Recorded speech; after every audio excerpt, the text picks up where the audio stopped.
صحافت کو آزاد کیا گیا، ہر صحافی کھل کھلا کے بولتا تھا۔ اس دور میں اتنے ظلم نہیں ہوئے جتنے ان 5-7 سالوں میں ظلم ہوئے۔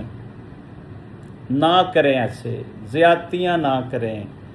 ریحان طارق ایک بہترین جرنلسٹ ہیں، اگر ان کے خلاف آپ کے پاس کوئی شواہد ہیں، کوئی ایویڈنس ہیں، کوئی کسی نے کمپلینٹ کی ہے، کسی نے اپلیکیشن دی ہے، تو آپ ان کو اچھے طریقے سے سنیں۔ اگر ان کے اوپر کوئی کیس بنتا ہے تو وہ آپ بنائیں، لیکن یہ تاثر ختم کر دیں کہ آپ جب چاہے، جس کو چاہیں، جہاں سے چاہیں اٹھا لیں اور لے جا کر اس کو آپ کہیں جی ہم نے اس کا سافٹ ویئر اپڈیٹ کرنا ہے۔ ایسے نہ کریں، یہ پاکستان کا قیمتی ترین سرمایہ ہے۔ میرا مطالبہ ہے ایجنسیوں سے، NCCIA نے ان کو اٹھایا ہے، نیشنل کرائم ایجنسی نے۔ یہ UK گئے ہوئے تھے چھٹیوں کے اوپر، اور کل رات یہ واپسی پر جب لاہور ایئرپورٹ اترے تو FIA نے ان کو روک لیا اور انہیں بتایا کہ آپ NCCIA کو مطلوب ہیں، وہ لوگ آ رہے ہیں، آپ کو گرفتار کر کر لے جائیں گے۔ اس پر انہوں نے کافی شور شرابہ کیا، لیکن جب ان کو گرفتار کیا گیا ناظرین، وہ بڑی دکھ کی بات ہے کہ وہ نعرے لگا رہے تھے کہ پاکستان زندہ باد۔ اس نعرے میں ایک انہوں نے نشانی چھوڑی ہے، تجسس چھوڑا ہے کہ یار میں پاکستانی ہوں، میں کوئی دہشت گرد ہوں، آپ مجھے گرفتار ایسے کر رہے ہیں جیسے میں نے پتہ نہیں کیا کر دیا ہے۔ لیکن اداروں کا احترام ہم نے کرنا ہے، اس میں کوئی دوسری رائے نہیں ہے۔ اگر اداروں کو ہم مطلوب تھے یا ہم مطلوب ہیں، وہ ہم سے بات کریں، وہ ہمیں انویسٹیگیٹ کریں۔ اگر ہم نے کوئی ایسا کام کیا ہے تو ہم اس کے لیے حاضر ہیں، لیکن اداروں سے گزارش ہے کہ صحافیوں پر ہاتھ ہلکا رکھیں، اور ریحان طارق کے ساتھ ناانصافی نہیں ہونی چاہیے۔ یہ پورے پاکستان کے صحافیوں کی آواز ہے۔ جی ناظرین، اس کے ساتھ ساتھ بات کرنی ہے مشرق وسطیٰ کے اوپر جنگ کے بادل منڈلا رہے ہیں۔ ابھی جنگ بندی میں 14 گھنٹے بقایا تھے اور اسرائیل نے ایران کے اوپر حملہ کر دیا۔ ذرا آپ سوچیں کہ اگر 14 گھنٹے ویٹ کر لیا جاتا، یا 8 گھنٹے یا 12 گھنٹے یا گھنٹے ابھی رہتے ہیں، جب وہ ٹائم ختم ہوتا تو ان کو انفارم کیا جاتا کہ جناب آپ کے ہمارے مذاکرات نہیں کامیاب ہوئے، ہم دوبارہ جنگ کرنے جا رہے ہیں۔ یہ کیا تماشا ہے؟ منافقت کا مظاہرہ کرتے ہوئے رات کے اندھیرے میں بہت بڑا حملہ کیا اسرائیل نے۔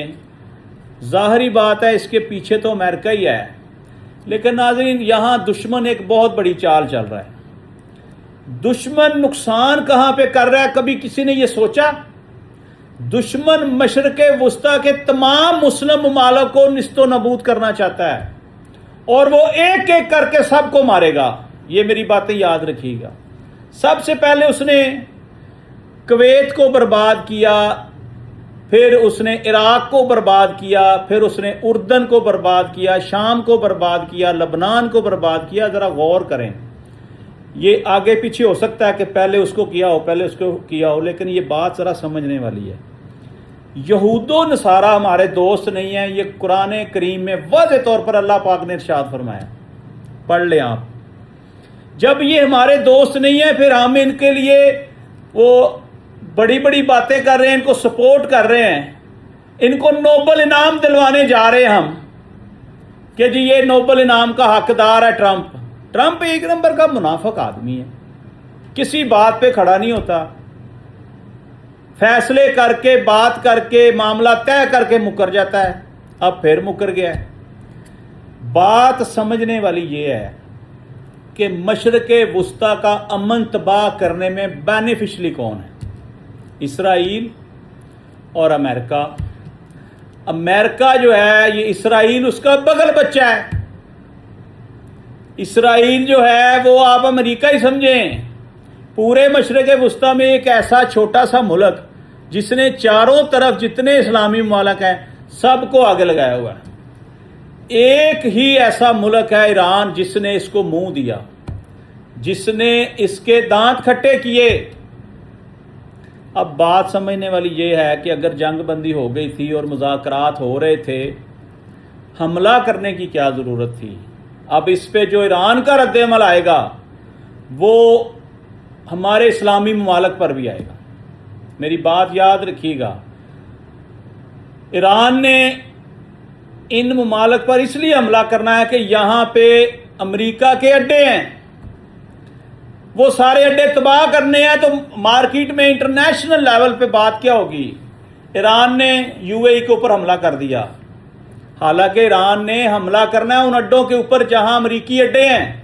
ایران نے قطر کے اوپر حملہ کر دیا، ایران نے سعودی عرب کے اوپر حملہ کر دیا، ایران نے بحرین کے اوپر حملہ کر دیا. ذرا سوچیں یہ ہو کیا رہا ہے؟ یہود و نصارہ مسلمانوں کو آپس میں لڑوانا چاہتے ہیں اور وہ اس میں کامیاب ہیں. ایک ایک کر کے اس نے ہمارے 5-6 اسلامی ملک تباہ و برباد کر دیے. جا کر دیکھیں کھنڈر کے ڈھیر بنا دیے ہوئے ہیں، میں نے دیکھے ہیں. اب وہ والا حال وہ کرنے چلا تھا ایران کا. اس نے سمجھا کہ یہ بھی عراق ہے، یہ بھی اردن ہے، یہ بھی لبنان ہے. نہیں، ایران نے بتایا کہ میں کچھ اور ہوں. تم 1 روپے کا نقصان کرو گے، تمہارا 100 روپے کا نقصان کریں گے. ایران نے ایسا کیا. ایران نے اس کو گھٹنے ٹیکنے پر مجبور کیا. اب یہ جو جنگ بندی ختم ہو رہی تھی، ختم ہونے سے 14 گھنٹے پہلے حملہ کیوں کرنا پڑا؟ حملہ کرنا اس کے پیچھے بھی ایک سازش ہے. خوف پیدا کرنا، ایران کو ڈرانا کہ بھئی ہم تباہ و برباد کر دیں گے، ہماری بات مان لو. وہ تو بات مان رہے ہیں بیچارے، وہ تو کہہ رہے ہیں کہ ہماری شرائط کے اوپر آؤ. آپ کہتے ہو کہ نیوکلیئر نہ بناؤ، نیوکلیئر پاور آپ کو نہیں بننے دیں گے. نہیں بنتے بھائی، لیکن بنانا نہیں چھوڑیں گے، بناتے رہیں گے. حملہ نہیں کریں گے، ایٹم بم نہیں کمپلیٹ نہیں کریں گے، کام کرتے رہیں گے. یہ یہاں پہ بات اڑی ہوئی ہے. اس کے ساتھ ساتھ آپ نے ہرمز کے اوپر بھی بات اڑی ہوئی ہے. ڈونلڈ ٹرمپ کہتا ہے کہ میں ڈنڈے کے زور کے اوپر سارے کام کرا لوں ان سے. وہ کہتے ہیں ہم تم سے تگڑے ہیں، ہمارا ڈنڈا زیادہ پاورفل ہے، وہ تیرے اوپر ہم چلائیں گے. اس کا ثبوت دے دیا ایران نے. رات کو حملہ کیا اسرائیل نے، اس کے کچھ گھنٹے کے بعد ایران نے حملہ کیا قطر کے اوپر، کویت کے اوپر، بحرین کے اوپر. اب یہ ان ممالک پہ حملہ نہیں ہے، یہ حملہ ہے امریکی ایئر بیسز کے اوپر. امریکہ کی ایئر بیسز جو ہے نا وہ تباہ کرنی ہے. ایران نے ایک بہت بڑا اعلان کر دیا ہے. ایران نے تمام اسلامی ممالک کو وارننگ دے دی ہے کہ آپ فوری طور پر امریکی اڈے خالی کر دیں، نہیں تو آپ ہمارے حملے کے لیے تیار رہیں، ہم آپ کو تباہ و برباد کر دیں گے. اور یقین کریں کہ اگر ایران نے اپنے سامنے والے ممالک کو ٹارگٹ کیا جو اس کے چند کلومیٹر کے فاصلے پر ہیں، تو آپ سمجھ لیں کہ بالکل صفحہ ہستی سے یہ ملک ختم ہو جائیں گے.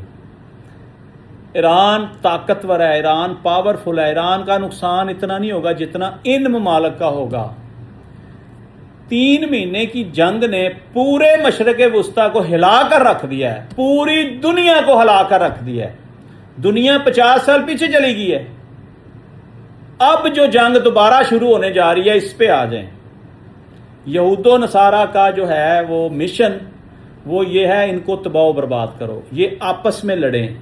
جب مسلم ممالک آپس میں لڑیں گے اس کا اسلحہ بکے گا، اس کو بڑے بڑے اسلحے کے آرڈر ملیں گے. فائدہ کس کا ہوا؟ یہود و نصارہ کا. اس پہ مسلمانوں کو بیٹھنا چاہیے، اسلامی ممالک کو بیٹھنا چاہیے. تمام اسلامی ممالک جو ان کی ایک سربراہی کونسل بھی بنی ہوئی ہے، اس کو فوری طور پر بیٹھنا چاہیے اور یہود و نصارہ کے خلاف ایک سیسا پلائی دیوار بننا چاہیے اور یکجان ہونا چاہیے. تب آپ امریکہ اور اسرائیل کے ساتھ لڑ سکتے ہیں اور مل کر ایک دفعہ اسرائیل کا خاتمہ ہی کر دینا چاہیے، تاکہ نہ رہے گا بانس نہ بجے گی بانسری. اسرائیل خطے سے ہی ختم ہونا چاہیے. سارے ممالک مل کر اسرائیل پہ قبضہ کر لیں، کیونکہ یہ فساد کی جڑ ہے. یہ پورے خطے میں امن تباہ کرنے والا چھوٹا سا ایک ملک ہے. اس کا کڑا احتساب ہونا چاہیے. ابھی دیکھیں امریکہ نے اعلان نہیں کیا کہ جناب ہم دوبارہ جنگ میں جا رہے ہیں، اسرائیل نے حملہ کر دیا. یہ ظلم ہے، یہ ناانصافی ہے. اور ظلم جب حد سے بڑھ جاتا ہے نا تو پھر مٹ جاتا ہے. اب یہی ہونے جا رہا ہے. ایران نے پہلے ان کے ساتھ جو کی ہے یہ دنیا کو منہ دکھانے کے قابل نہیں ہے. اب یہ کیا ایران سے توقع کر رہے ہیں کہ ایران ڈر جائے گا ٹرمپ کی دھمکیوں سے, وہ گھبرا جائے گا؟ نہ, وہ ڈٹا رہے گا, وہ لڑے گا, وہ مقابلہ کرے گا. اور میں جو دیکھ رہا ہوں نا ناظرین ذرا دھیان سے سنیے گا, سب سے زیادہ ٹارگٹ دبئی نے ہونا ہے, کیونکہ دبئی نے علانیہ یہودوں نصارہ کو ادھر اپنے پاس بٹھایا, اپنی پروٹیکشن کے لیے ان سے ایگریمنٹ کیے. ایران کو سب سے زیادہ تکلیف اس بات کی بھی ہے کہ میں مشرق وسطیٰ سے اڈے خالی کرا رہا ہوں اور تم اسرائیل کے ساتھ ایگریمنٹ کر کے ان کو میرے سر پر بٹھا دیا تم نے. سب سے پہلے دبئی, UAE, متحدہ عرب امارات کو ٹارگٹ کیا جائے گا. آج رات انتہائی خطرناک ہے, میری بات نوٹ کر لیں. آج 8 جولائی 2026 ہے. آج کی رات امریکہ ایران کے اوپر بہت بڑا حملہ کرنا چاہ رہا ہے, کرنے جا رہا ہے. اللہ کرے کہ ایسا نہ ہو. میرے پاس جو اطلاعات آ رہی ہیں کہ وہ ایٹمی حملہ کرنے جا رہا ہے, کیونکہ وہ ٹرمپ بڑی بڑی باتیں کر رہا ہے کہ ہم یہ نسل ختم ہی کر دیں گے ساری, ہمیں ان سے خوف ہے. یہ اچھے لوگ نہیں ہیں ایرانی, یہ اچھے لوگ اس لیے نہیں ہیں, یہ قوم ہے, یہ متحد ہو کر تمہارے ساتھ لڑے ہیں. تم نے خامنائی صاحب کا جنازہ دیکھ لیا, 1.5 کروڑ لوگ شریک ہوئے اس میں. میرے حساب میں ابھی بھی یہ تھوڑے ہیں.